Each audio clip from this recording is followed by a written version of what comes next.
Bienvenidos a Club de Prensa en NTN 24. Transmitimos desde Washington, a 3 cuadras de la Casa Blanca.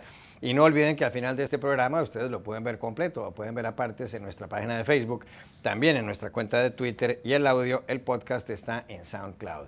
Les doy la bienvenida hoy a los invitados a Club de Prensa. En primer lugar, el corresponsal jefe del diario El País de Madrid, Jar Martínez Arens. Bienvenido a esta mesa como siempre, Jar. Hola, ¿qué tal?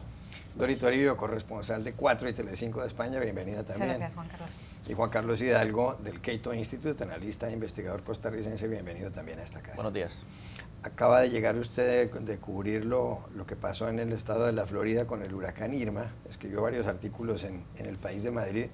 ¿Se ha ido recuperando un poco el estado tras los destrozos causados por este fenómeno natural? Sí, yo creo que sí, que poco a poco va recuperándose, pero lo que llama mucho la atención es la debilidad estructural, ¿no?, que tiene Florida, o que ha demostrado Florida, y que en general tiene Estados Unidos cada vez que hay una catástrofe de esta. Es decir, elementos básicos como la electricidad o las comunicaciones, la telefonía, desaparecen y dan lugar a tragedias como la que hemos vivido en esta enfermería donde murieron 8 ancianos. Es llamativo que en el país que mayor desarrollo tecnológico tiene del planeta no haya unas redes de infraestructuras lo suficientemente poderosas, no para colapsar en el momento de la tormenta, que eso se puede entender, sino para recuperarse con prontitud y prestar servicio a los ciudadanos. Han sido casi 10 millones de personas las que han estado en Florida varios días sin electricidad, con todo lo que eso conlleva, y francamente eso posiblemente ha sido lo más grave y lo más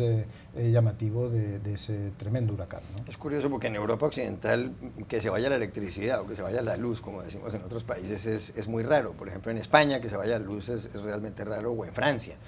¿No será que el problema aquí en Estados Unidos se debe a que es un país muy grande? Porque, claro, aquí se cae un rayo, se cae un árbol sobre un cable de la luz en cualquier suburbio de Washington y se queda la gente sin luz 2 días. Sí, yo creo que sí. Evidentemente la extensión juega, pero también la fortaleza del Estado. Es decir, los países europeos tienen un concepto del Estado como garante de unos bienes o unos servicios mínimos, y entre ellos están este tipo de infraestructuras. Es decir, el Estado se ocupa de que el agua, la electricidad y las comunicaciones funcionen.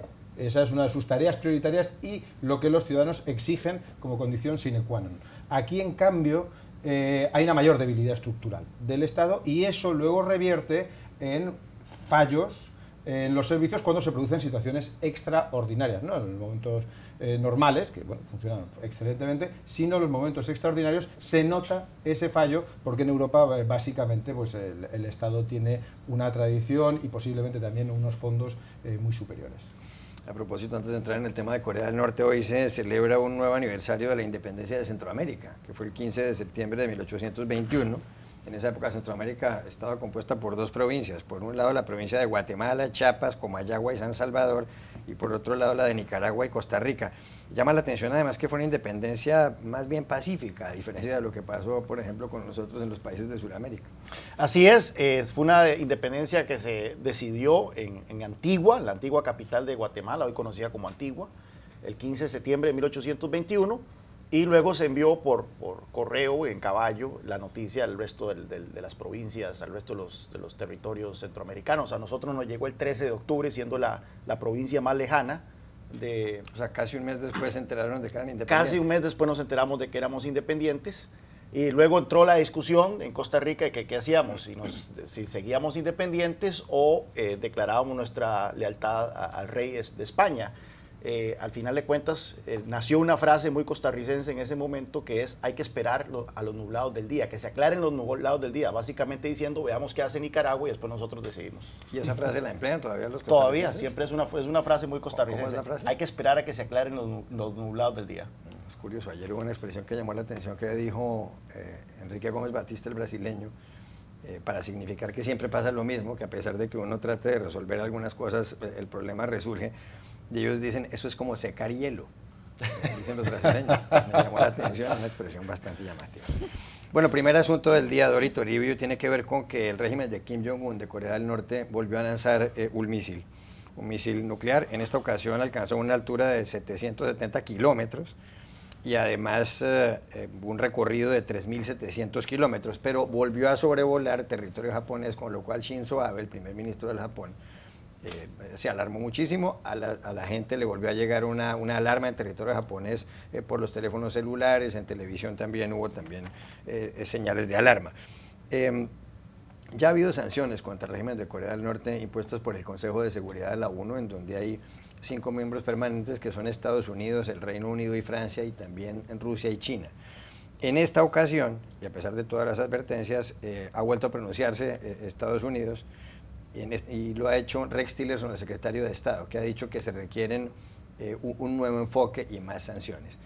Ya no se sabe muy bien qué hacer, porque prácticamente lo único que resta sería que la China, de cierto modo, dejara de comprarle petróleo a Corea del Norte, dejara además de proveerlo de luz, y que Rusia no les diera empleo o no comprara muchos bienes que produce Corea del Norte. ¿Qué más se puede hacer? Porque cada vez que las Naciones Unidas sacan una nueva serie de sanciones, el señor Kim Jong-un lanza otro nuevo misil, y está demostrado que tiene ya capacidad, o por lo menos es lo que ha dicho Kim Jong-un, de lanzar una bomba H con un misil de estos que podría llegar a alcanzar la costa oeste de Estados Unidos, y por supuesto con mucha mayor facilidad el Japón. ¿Aquí qué más se puede hacer? ¿Será que lo que dice Tillerson tendrá alguna utilidad? Estamos como en un núcleo, un bucle, y además preocupante y un punto perverso. Y a mí me preocupa a veces también la reacción de la comunidad internacional, porque toda la semana pasada se sucedieron los mensajes desde los diferentes países que forman el Consejo de Seguridad de la ONU, diciendo, casi aplaudiéndose a sí mismos, porque decían que parecía que Pyongyang se había tranquilizado algo después de las sanciones impuestas, las últimas sanciones y las nuevas. Dicen que un paquete de los más duros hasta ahora contra Corea del Norte. Se dijo que parecía que el régimen de Kim Jong-un se había tranquilizado, habían celebrado este aniversario con una gran gala que ellos suelen celebrar lanzando algún misil que otro, y esta vez no lo habían hecho, y estaba presumiendo la comunidad internacional de que podría haber funcionado, empezando por aquí, por el secretario de Estado de Estados Unidos, Rex Tillerson, y luego siempre pasa que 2 o 3 días después Corea del Norte dice ni hablar y vuelve a lanzar otro reto, otra provocación a la comunidad internacional. El discurso de Estados Unidos está siendo además doble. Por un lado tenemos algunas figuras que están siendo muy rotundas, como el presidente de Estados Unidos o la embajadora en la ONU, Nikki Haley, que lanzan los mensajes más fuertes. El jefe del Pentágono, depende del día, hay días que lanza las amenazas de podremos lanzar o estamos capacitadas para lanzar una acción militar, pero otros días dice que Estados Unidos siempre al final del día optará por la diplomacia, y después están las figuras que están apostando más por la contención en el discurso público, como Rex Tillerson, que siempre dicen que hay que negociar, hay que presionar más a China y hay que apostar por otros caminos dentro de este doble discurso. Yo siempre que escucho estas diferentes posturas dentro de la administración estadounidense me acuerdo de lo que explicó el ex jefe de estrategia Steve Bannon antes de salir de la Casa Blanca, que además se dice que esa fue una de las razones por las que el presidente Trump se enfadó con él y terminó dejando su puesto y presentando su renuncia, y no se sabe muy bien si fue una renuncia o un despido, que fue esta entrevista que concedió a un medio progresista diciendo que a la hora de la verdad, cuando escucháramos estas amenazas que suele lanzar el presidente de Estados Unidos, de la furia desatada y todas estas amenazas, que no teníamos que hacer mucho caso, porque en el fondo esta administración sabe, como sabían las administraciones anteriores, que la opción militar no es real, que pese a estas amenazas discursivas, que son más amenazas retóricas que otra cosa, él dijo que lo cierto es que a la hora de la verdad, en la mesa en el despacho Oval, cuando discutimos estas cosas, la opción militar nunca está sobre la mesa, porque Estados Unidos nunca va a emprender una acción que cueste millones de vidas, depende de lo que pueda hacer Corea del Norte con Corea del Sur o no. Y entonces dijo que la opción para él más realista sería seguir apostando por incrementar la presión con China. En sus palabras fue, hay que buscar el camino 100% a través de China y no seguir con estas amenazas retóricas de Donald Trump, lo que por lo visto al presidente de Estados Unidos le sentó fatal, porque creo que está desacreditando estas amenazas de fuerza que lanzaba Donald Trump, sobre todo en Twitter durante el mes de agosto. Pero yo siempre que escucho estas amenazas siempre pienso en esto que dijo Steve Bannon, porque uno puede estar de acuerdo o no, pero es cierto que es bastante gráfico de lo que puede estar pasando dentro de la Casa Blanca y el discurso con el Pentágono, y como a veces las amenazas son más retóricas, aunque con un líder tan inestable como Kim Jong-un en Corea del Norte uno no sabe si esto es mejor o es peor. Juan Carlos Hidalgo. Bueno, aquí llama la atención una cosa, y es que se ha incrementado, se ha acelerado el ritmo de pruebas de Corea del Norte con la llegada de Donald Trump, lo cual parece contraproducente. Donald Trump, una de las primeras cosas que hizo a través de Rex Tillerson, decir que se había acabado la paciencia estratégica de Estados Unidos hacia Corea del Norte, dando a entender de que este gobierno iba a ser mucho más asertivo hacia esa amenaza, y que estaba sobre la mesa la opción de un ataque preventivo hacia Pyongyang. Curiosamente, el régimen coreano lo que ha hecho más bien es acelerar el ritmo de pruebas balísticas e incluso detonar una bomba de hidrógeno, que ya se reconoce que fue de hidrógeno, provocando básicamente a la administración Trump, o básicamente haciéndole saber, no solo a la administración Trump, sino al mundo, de que efectivamente este cambio de retórica de Washington son palabras vacías, porque como bien dice Dori, la opción militar, aunque existe ciertamente, no es una opción viable dado el escenario que enfrenta la península coreana y la cantidad bíblica de muertes que eso traería. Ahora bien, ¿cuáles pueden ser los posibles escenarios acá?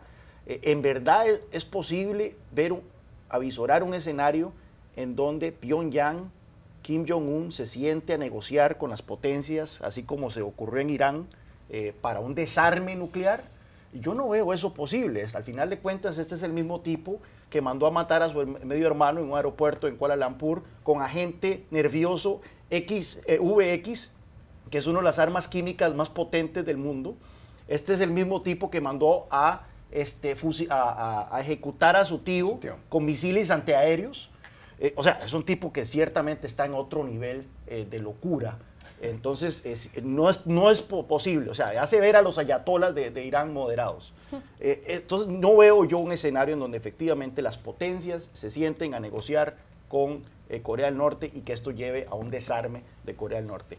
¿Es posible la otra estrategia de ponerle tanta presión y que finalmente China acepte ponerle tanta presión de que de repente en el ejército hay algún tipo de rebelión o que las masas coreanas se salgan a las calles en un tipo de Europa del Este a pedir la cabeza de Kim Jong-un? Tampoco eso es posible. O sea, hay que ver el tipo de propaganda y el tipo de adoración, de culto que genera la familia Kim en Corea del Norte para ver que eso no es posible. Sí. Ahora bien, es muy probable que efectivamente entonces eventualmente Corea del Norte desarrolle esta tecnología balística que le permite atacar con armas nucleares a Estados Unidos, y la pregunta es entonces qué ocurrirá ahí. Yo creo que lo que al final de cuentas es que Estados Unidos va a tener que conformarse con la persuasión, o sea, con hacerle saber a Corea del Norte que cualquier ataque que realice a Estados Unidos o a sus aliados en el este de Asia tendrá consecuencias mortales. ¿Está de acuerdo con ese punto de vista? Sí, yo estoy muy de acuerdo con lo que se ha dicho, pero ahora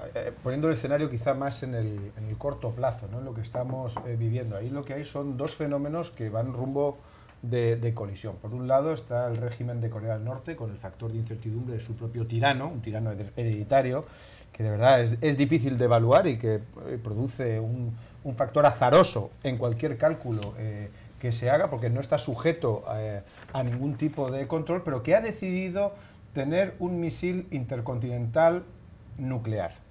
No lo tiene.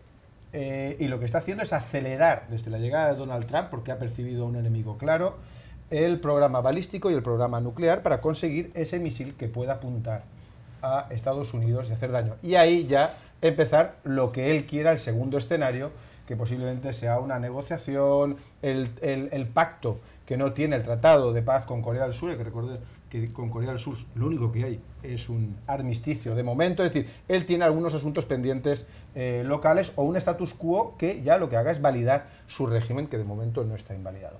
Y en el otro corredor está Estados Unidos, que ve que si eso se produce, si se crea ese misil interbalístico, lo que va a tener enfrente es un enemigo más. Un enemigo además con este factor de incertidumbre que no se sabe en qué puede derivar y que algún día puede apretar el botón. Eso por dos, tiene que pararlo. ¿Cómo pararlo? Lo que está utilizando, yo creo que aparte de toda la verborrea presidencial, es con el asedio económico. Pero tiene un problema de tiempos. Los tiempos de la ONU, los tiempos de China y los tiempos de Rusia, que son realmente quienes pueden hacerle daño, sobre todo China, quien puede hacerle daño a Corea del Norte, son más lentos que la generación de ese misil intercontinental. Y eso está produciendo un problema político y de tensión creciente. ¿En qué puede acabar? Yo creo que el escenario de guerra preventiva no va a haber, pero cuidado. Interceptar un misil interbalístico intercontinental norcoreano sí que puede darse. Y eso puede ser percibido como una agresión por parte del régimen norcoreano. Es decir, el escenario puede dar un paso en los próximos meses o en los próximos años a un horizonte poco tranquilizador. Entonces, yo no estaría nada tranquilo con esta idea de, bueno, esto se va a acabar en sanciones y en la creación de un nuevo enemigo con arma nuclear para Estados Unidos. Existen factores de distorsión que pueden llevar esto o pueden descarrilar lo que sería un juego de fuerzas como el que vivimos con Irán a otro escenario. Y yo creo que son dos. Básicamente es el propio dictador norcoreano, difícil de evaluar, difícil de predecir, y cuidado, Donald Trump, que es verdad que tiene a su alrededor un sistema, pero que a veces por las mañanas a las 6 sorprende a propios y extraños con ideas de otro planeta. Es decir, cuidado, no estamos tampoco ante una presidencia normal, ¿no? Es verdad. Ya regresamos a Club de Prensa. Volvemos a Club de Prensa en NTN 24 desde Washington. Hay noticias aquí en Estados Unidos ya con respecto a los Dreamers. Los Dreamers, o soñadores, como se traducirá en español, son esos jóvenes que entraron a este país con menos de 16 años en el año 2007, que pudieron entrar al colegio, la mayor parte de los cuales se han graduado de high school, o de secundaria o de bachillerato, no tienen antecedentes penales, no han salido de Estados Unidos desde que llegaron aquí, la inmensa mayoría de la mano de sus padres, que venían de países como México, como Costa Rica, como Colombia. Y además estaban cobijados por un programa que se llamaba el DACA, que traduciría Acción Diferida para los Llegados en la Infancia, un programa que puso en marcha el anterior presidente estadounidense Barack Obama para evitar que fueran deportados. Hace pocos días el señor Donald Trump dijo que iba a suspender el DACA y que le iba a tirar la pelota al Congreso para que tomara una decisión mediante una ley. Bien, aquí no se sabía muy bien qué iba a ocurrir, pero resulta que en las últimas horas ha habido un principio de acuerdo entre el señor Donald Trump, que es republicano, y la oposición del Partido Demócrata en el Congreso. Y fueron a la Casa Blanca el jefe de la minoría demócrata en el Senado, Chuck Schumer, y la jefa de la minoría demócrata en la Cámara de Representantes, Nancy Pelosi, que fue además antes presidenta del Congreso. Y aparentemente, ¿qué acordaron? Pues que va el señor Donald Trump a proteger el DACA, que va a seguir protegiendo a los jóvenes soñadores, a cambio de que el Partido Demócrata le respalde una iniciativa para incrementar, para mejorar la seguridad fronteriza. Algunos interpretan esto como que los demócratas están de acuerdo con el muro, pero ellos han dicho clarísimamente que no. Uno se pregunta por qué hace Donald Trump este acuerdo con los demócratas, se ha tenido tantos problemas con ellos. Usted, por ejemplo, ante el hecho de que Trump parece haber cambiado de opinión varias veces en las últimas horas, tiene una frase en su artículo en El País que dice: la confusión es un arma en manos de Trump. ¿Por qué utiliza Trump a los soñadores como una especie de moneda de cambio con los demócratas? Es porque, como dice la revista Time, él lo único que quiere es ganar, porque sabe que cerrar el programa DACA lo hace muy impopular. Sí, yo creo que hay varios motivos, ¿no? Uno de ellos es, hay una necesidad electoral, es decir, lo has explicado muy bien. Los Dreamers son personas con una altísima penetración social. Y son 800.000. 800.000, no tienen antecedentes, estudian o trabajan con el bachillerato terminado, son los asimilados, son parte del sueño americano. Por eso viven en este régimen casi de excepcionalidad que les proporcionaba el DACA. Llevarles al umbral de la deportación, aunque no sea un objetivo prioritario, pero se quedan en la zona de susceptibles de deportación, supone algo que ni siquiera la mayoría del votante republicano registrado quiere. Las encuestas lo han detectado con muchísima claridad, es decir, es algo que es rechazado, porque sí que corresponden a la idea de ese inmigrante que vino aquí siendo niño, que no es responsable y que además muchas veces ni siquiera conoce el idioma de su país de origen ni a su país de origen, lleva toda la vida aquí. Entonces, la expulsión es algo traumático que le puede hacer un daño electoral. Por lo tanto, intentar buscar algún modo de regularización, no posiblemente la nacionalización, pero sí alguna forma de regularización que les permita estar por la vía legislativa, a Trump, a ese electorado más centrista o más moderado de republicano, le daría pues algún rédito. Pero al mismo tiempo tiene que compensar a su base radical, que es la que pide y la que le ha hecho cerrar el programa DACA, porque claro, él mismo ha sido quien se ha puesto en el disparadero en estas maniobras que hace Trump.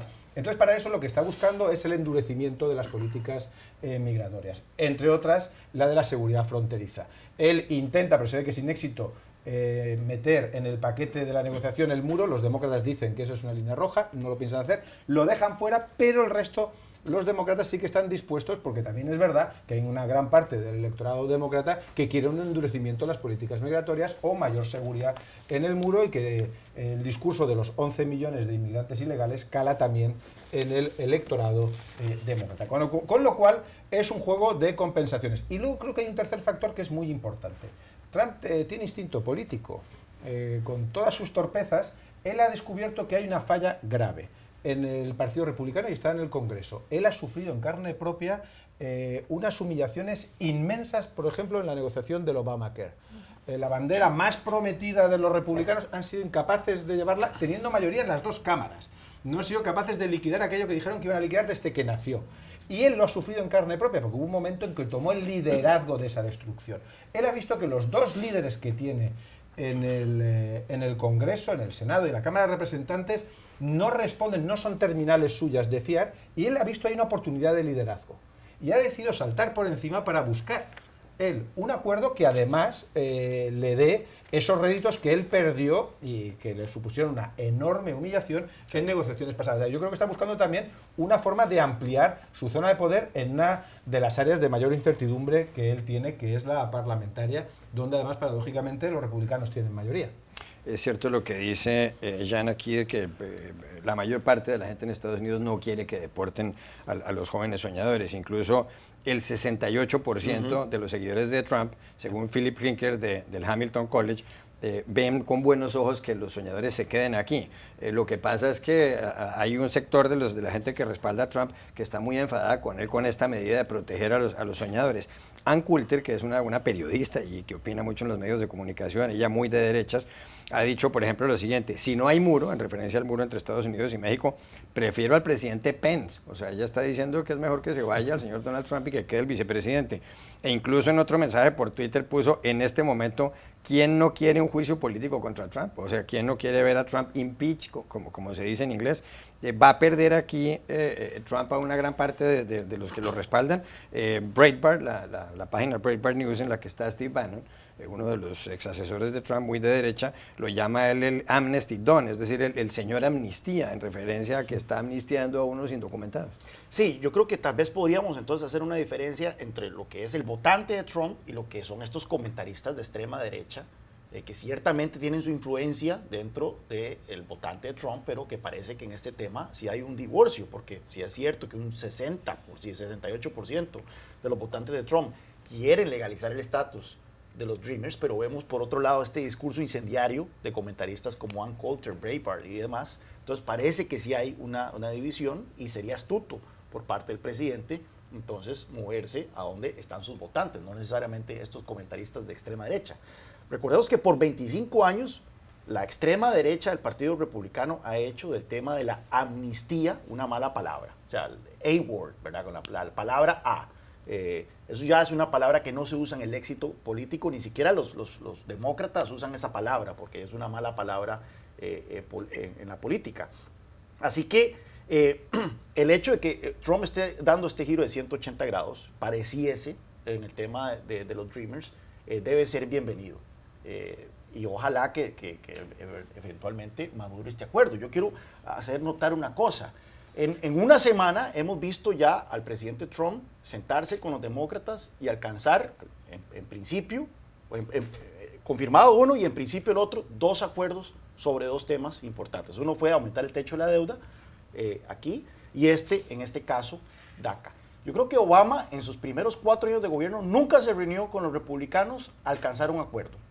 Así que... Bueno, se cerró el gobierno aquí porque no llegaron a un acuerdo. Se cerró el gobierno y eso habla bien de los demócratas. Y la reforma, digo, la reforma de salud de Obama se pasó sin un solo voto en el Senado y en la Cámara de Representantes. Si no me vengan a decir de que Susan Collins, la senadora de Maine del Partido Republicano, es una radical de extrema derecha y que no le dio su voto a Obama. O sea, hay elementos sensibles en el Partido Republicano. Y esto quiere decir entonces que efectivamente ¿usted cree que hay que darle crédito a Trump y que parece que la prensa no se lo da? Ante la frustración de su partido, o sea, de ver que no está sacando nada, puede ser que esto sea motivado más por vanidad propia, ¿verdad? Por el hecho de que él quiere un logro legislativo, no sabemos sus intenciones, pero parece que está empezando a tender puentes con los demócratas y parece que quiere moverse el centro en algunos temas. Parece que el tema migratorio es una línea roja para estos comentaristas de extrema derecha. Le han perdonado cambios en política social, le han perdonado cambios en política económica, pero en el tema migratorio sí parece que es una línea roja. Si bien recuerdo, Ann Coulter en la campaña pasada envió un tweet diciendo que si por ella fuera, Trump podría realizar abortos en la Casa Blanca, que ella lo apoyaría siempre y cuando ejecutara la política migratoria que él prometía en ese entonces. Así que el tema migratorio ciertamente es la línea roja de la extrema derecha republicana. Dori Toribio. No sé ni por dónde empezar. Primero, Juan Carlos ha tocado un punto que creo que es importante y que además lo hablamos muy poco, y es cierto que mucha de la oposición que hemos visto en los años después del Partido Republicano, no a todo que ejercieron con Barack Obama y que ahora en algunas cosas siguen ejerciendo, nace justo ahí. Que Barack Obama negoció la reforma sanitaria aprovechando la gran mayoría y que él estaba todavía en su luna de miel presidencial, con el país todavía a sus pies y con la mayoría en las dos cámaras del Congreso, y es cierto que no abrió ningún momento de ninguna vía de comunicación o de negociación, ni siquiera simbólica, con el Partido Republicano, y se dice que muchos líderes republicanos entonces asumieron tanto rencor por cómo se estaban haciendo las cosas, porque se les estuviera dejando tanto de lado lo que hay que sumar a la derrota humillante electoral que sufrieron en ese momento, en 2008, se dice que todo lo que estamos viviendo en los años después, incluido el nacimiento del Tea Party, viene de aquel rencor que se gesta en ese momento y nunca hablamos. Así que en ese sentido, muy de acuerdo, Trump se merece un crédito por lo que está haciendo. Ahora bien, no creo que lo está haciendo por este cálculo político de, bueno, Barack Obama hizo esto, yo voy a negociar, voy a ser bipartidista. No, creo que hay dos razones más, además de las que ha expuesto Ian muy bien, yo añado dos más. Una, creo que de verdad este sí es un tema que le afecta. Como dijo ayer la líder demócrata en el Congreso, Nancy Pelosi, creo que en este asunto sí está siendo sincero.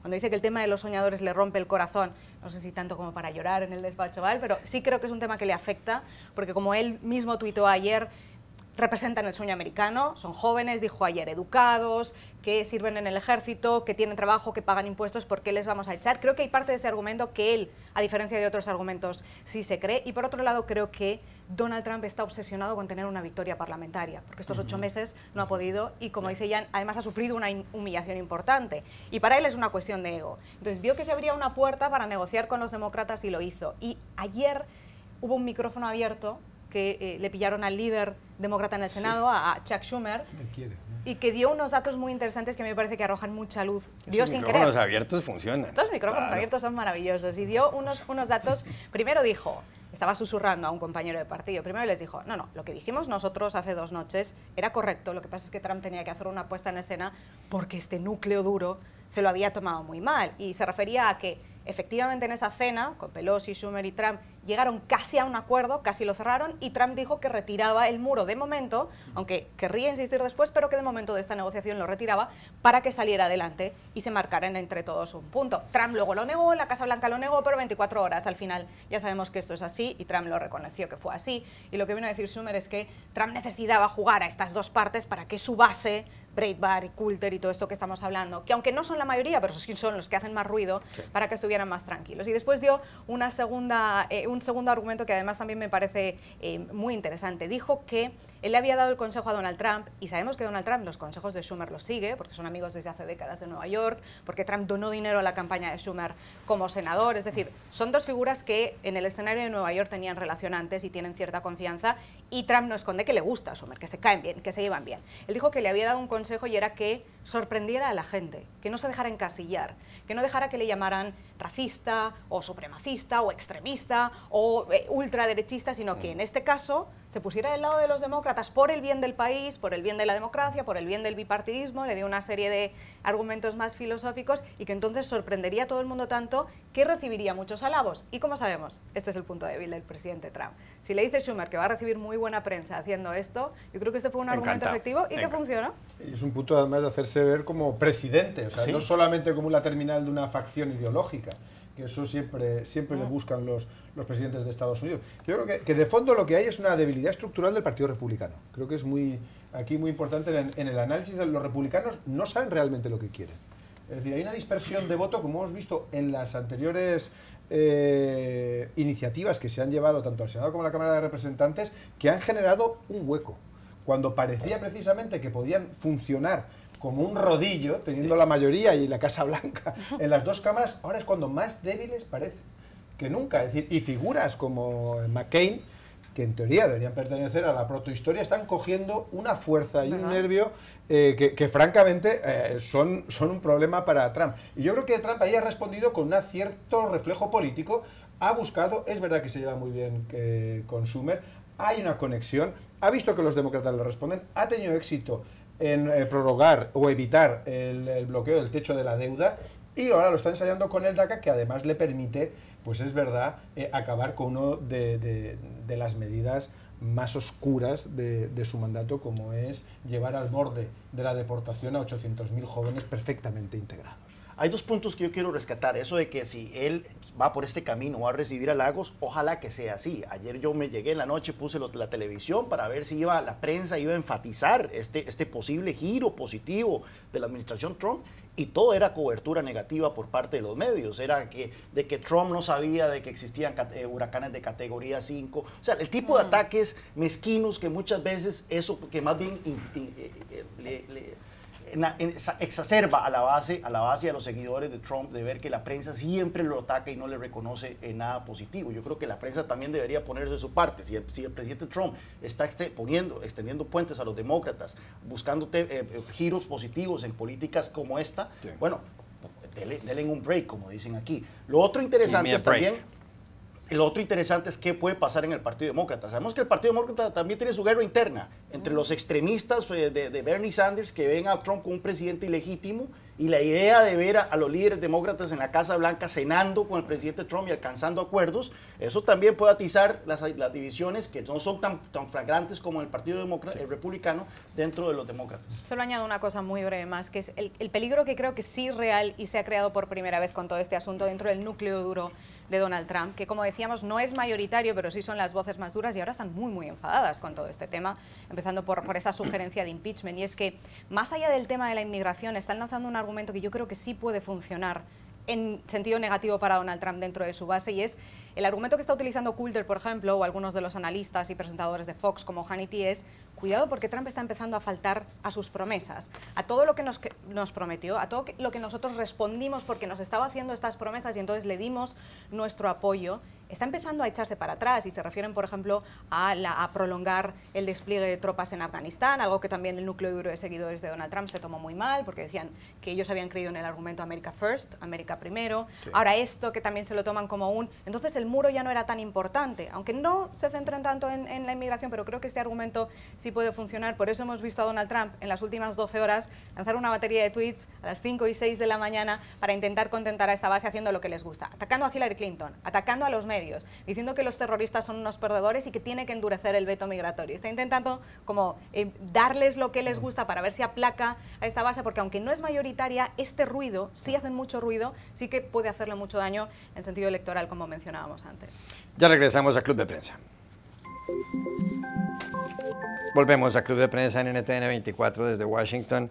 Dori, hay elecciones en Alemania el 24 de septiembre, dentro de 9 días. Elecciones al Parlamento alemán, al Bundestag, tiene 630 escaños, es de los más grandes del mundo, es más grande la Cámara de los Comunes en el Reino Unido, que tiene 650. Está gobernando en ese país desde el 2005 la señora Angela Merkel, que tiene ahora 63 años, y según todas las encuestas ella pues va a continuar como jefa del Ejecutivo, como canciller federal, que es el título que tiene ya el jefe del gobierno.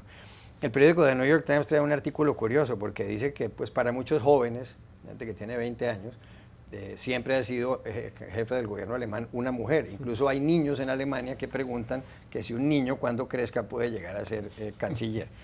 Pero dice el periódico The New York Times, es curioso, esta es una mujer posiblemente la más poderosa del mundo, pero sin embargo las mujeres no parecen estar en igualdad de condiciones con los hombres en Alemania. El 93% de los miembros de las juntas directivas de las empresas en ese país son hombres. Y en las 160 principales compañías hay muy pocas mujeres, y fíjense esta proporción.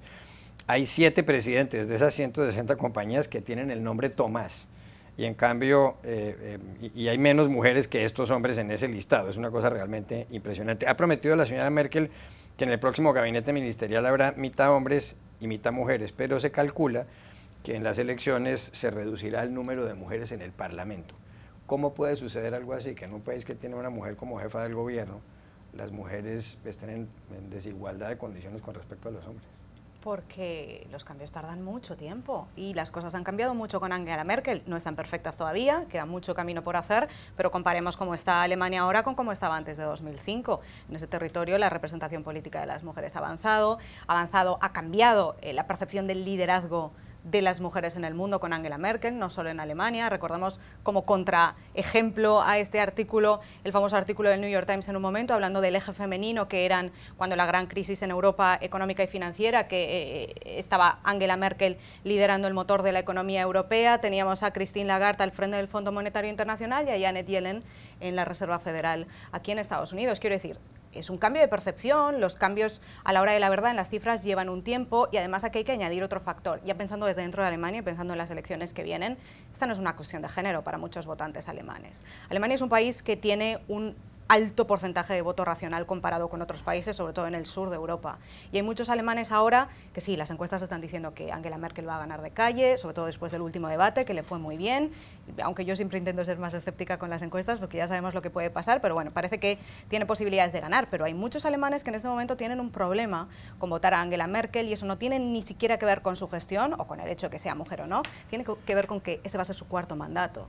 Y dentro de esa percepción del voto racional de Alemania, 12 años en el poder, un cuarto mandato para una persona, sea hombre o mujer, es mucho tiempo, por eso mucha gente tiene dudas en este momento de si va a votar o no. Creo que hay casi un 47% de los alemanes que no han decidido su voto a 10 días de las elecciones y eso es complicado. Y el último punto que dejo sobre la mesa, además de ver qué pasa con la victoria de Angela Merkel o no, a mí lo más interesante que me parece en este momento en Alemania es qué va a pasar con el tercer puesto, si finalmente se va a consolidar el ascenso de los populistas y de esta ultraderecha que es Alternativa para Alemania, Alternative für Deutschland. Ese va a ser un punto también importante para Europa, para ver si se frena el ascenso y la consolidación de los populistas y sobre todo en un país con la historia de Alemania, en este caso de un partido racista y de ultraderecha como es esta opción. Jan Martínez, que creo que estudió en el Colegio Alemán de Valencia en España como Dori, ¿es cierto? Sí. Ah, ¿también? Sí, también. Sí.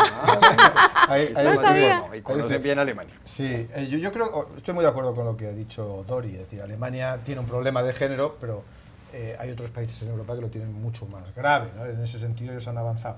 Pero sobre la figura de Merkel, yo creo que desde el punto de vista internacional hay una falsa imagen de Merkel. Merkel no es progresista. Merkel es la derecha alemana. Y es la CDU, la Unión Cristiana. Claro, es una derecha, vamos a ver, civilizada en comparación con otras derechas del mundo, pero ya no se distingue por las políticas progresistas. Nunca se ha distinguido por las políticas progresistas, ni mucho menos por las políticas solidarias, como muy bien saben los españoles cuando sufrieron la gran crisis. Ella tiene un enorme predicamento internacional, entre otras cosas, por su longevidad en el poder, ya son 12 años, y también por la comparación. Es que, claro, líderes que lleven tanto tiempo en el poder ejerciendo en el mundo, tenemos a Putin y ahora tenemos de presidente en Estados Unidos a un personaje como Trump. Es decir, no hay tantas figuras internacionales de peso como ella, pero cuidado con hacer el análisis de que Merkel representa a un sector progresista europeo. No lo representa. Es una derecha alemana, además una derecha alemana nacionalista en lo económico. Han convertido la Unión Europea en una caja para Alemania que se ha convertido, en los años que lleva ella, en una auténtica potencia exportadora y con una moneda que favorece básicamente el euro a los intereses geoestratégicos alemanes. 30 segundos.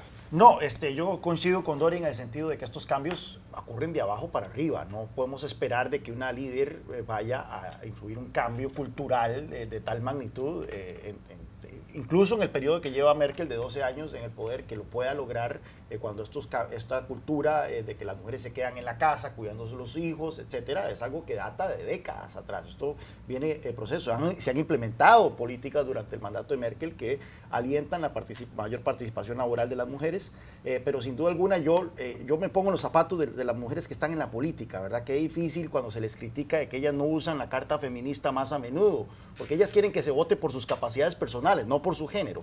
Es muy difícil, es muy feo salir a decir voten por mí porque soy mujer, así como Obama no salió a decir voten por mí porque yo soy afroestadounidense. Así que me molesta este tipo de reclamos que se hacen cuando una mujer no utiliza el feminismo como una carta electoral. Ya regresamos a Club de Prensa.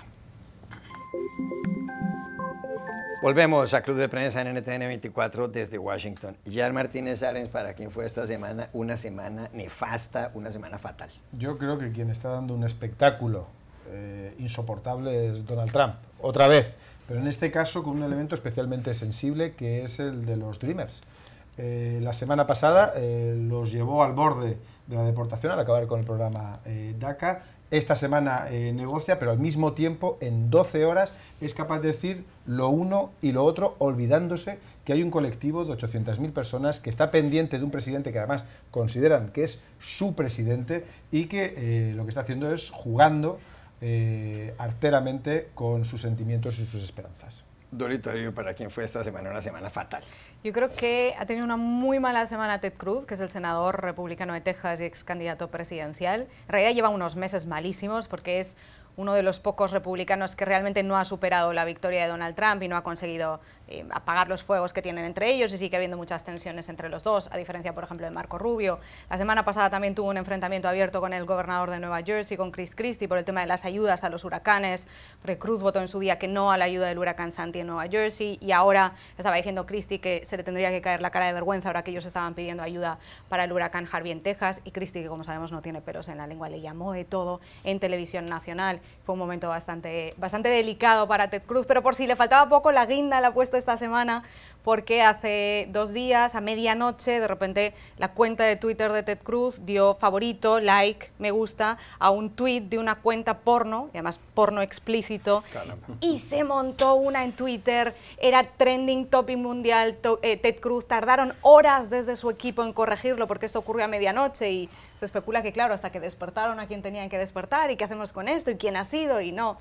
Y tardó también horas el equipo de Donald Trump en reaccionar y explicar que había sido el error de un miembro del equipo, de un becario, pero que claro, que había sido sin querer, pero a la gente le cuesta mucho creer por las explicaciones, por lo raro de las explicaciones, que no fuera el propio Ted Cruz, lo que es absolutamente absurdo y no hay que extrapolarlo a nada político ni nada, pese a que Ted Cruz en estas cosas puede resultar a veces un poco doble moral, porque está en contra de cualquier tema de apertura sexual, pero no habría que hacer una lectura política, a no ser si no hubiera sido por esta mala respuesta de su equipo, que acabó empeorando el asunto tanto, un asunto del que podían haberse reído, incluso haber recibido algo de favorabilidad, porque le convierte en una persona humana. Sí. Lo gestionaron tan mal y tan tarde y con tanta autovergüenza que yo creo que les ha salido peor, y ahora incluso esta página porno está vendiendo camisetas y apoyando a Ted Cruz para 2020, no se lo va a quitar de encima esto. En 30 segundos, ¿para quién fue esta semana una semana fatal? Aung San Suu Kyi, la líder de facto del gobierno de Myanmar,